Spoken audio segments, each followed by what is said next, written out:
I have this Genie Intellicode garage door opener installed in this unit, and right now it is not functioning. So I wanted to put together a quick video to help you troubleshoot this problem. There's a couple scenarios that could be occurring. First, you want to make sure that the garage door opener is fully plugged in. So in my scenario, I've verified that it is plugged in. I'm now going to check the breaker just to make sure that the breaker isn't bouncing or off. In this case, I know it's this breaker. I'm going to go ahead and flip it off and power cycle it back on. There's another common scenario that occurs, and depending on how it's mounted, you might not see this, but if you look on the top here, you'll notice that there's a switch. It's a lock switch.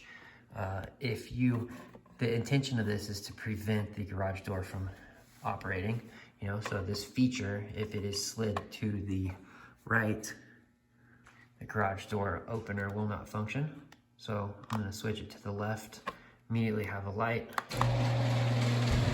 immediately have power. It looks like someone has disconnected this, so I'm going to reconnect this.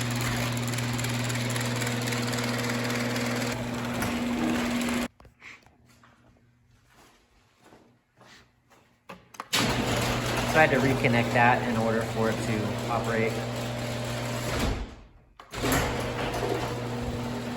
Now you have a fully functioning garage door.